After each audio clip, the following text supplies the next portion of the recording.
Pernah dapat tawaran MC untuk acara birthday private party yang ke-54. Nah, yang ke-54, tapi bedanya di sini ada berondong-berondong.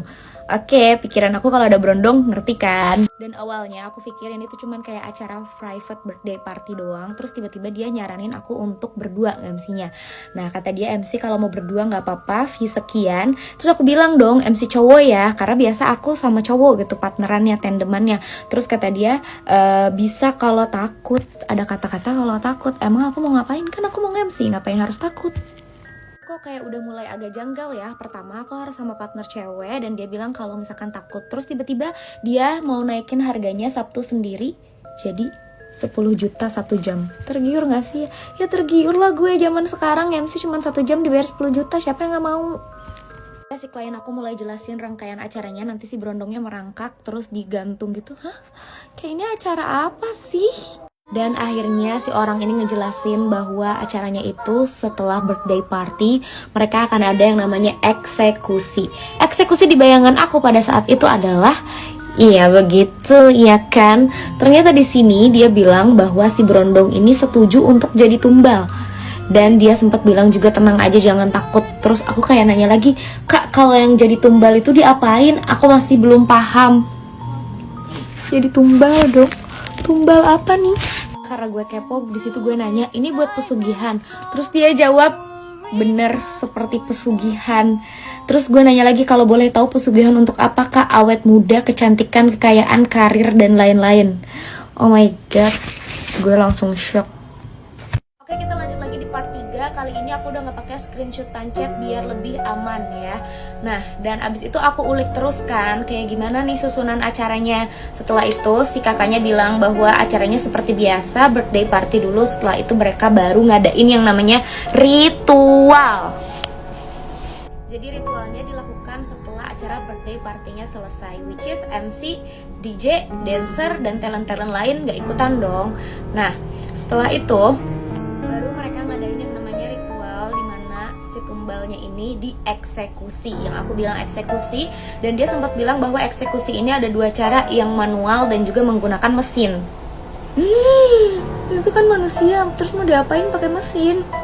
Dan dia juga bilang bahwa si berondong itu kalau udah dieksekusi darahnya bakal diminum dan juga dagingnya dimakan sama mereka-mereka untuk hal-hal yang tadi itu, untuk kekayaan, kecantikan, kepopuleritasan, dan lain-lain.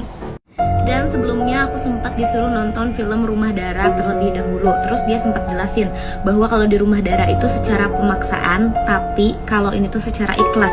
Karena memang berondong-berondongnya ini dibayar dengan harga yang sangat mahal, ratusan juta bahkan sampai miliaran. Dan ini juga bener banget kayaknya memang sekte elit, karena memang acaranya itu adanya juga di Jakarta Selatan, yang dimana itu adalah tempat rumahnya orang-orang kaya. Kalau kalian sempat baca di screenshotan TikTok aku yang sebelumnya ada tulisan 15 berondong, itu bukan 15 berondongnya dijadiin tumbal ya, melainkan sudah 15 kali, dimana acara ini itu dilakukan setiap 1 tahun sekali, which is tahun ini adalah acara ke-16, dan berarti ini sudah berjalan selama 16 tahun. Demi apa woy, udah 16 tahun? Jadi guys, si berondongnya ini sebelum dieksekusi, mereka sebelumnya bertahun-tahun sebelumnya memang sudah jadi simpenan dari si tantenya atau si orang yang akan membeli dia sebagai tumbal. Nah berarti selama bertahun-tahun dia udah nikmatin dong fasilitasnya, dari mulai mobil, rumah, dan lain-lain.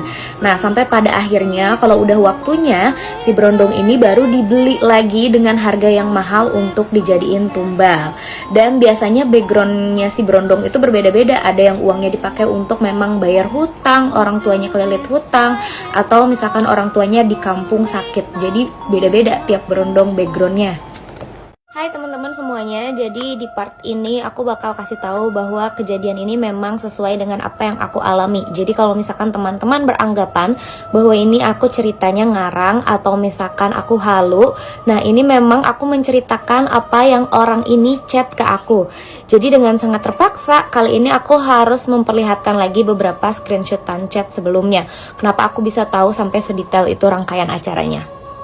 Dan di sini aku juga sempat nanya lagi untuk rangkaian acaranya seperti apa, tapi ternyata dia malah nanya lagi yang eksekusi. Terus aku bilang adalah untuk yang birthday party, Kak.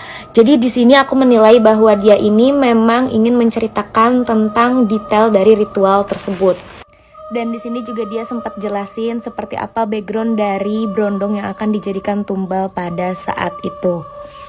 Jadi aku tekankan sekali lagi bahwa cerita ini based on pengalaman aku pribadi dan aku cuma pengen men-share pengalaman aku untuk teman-teman.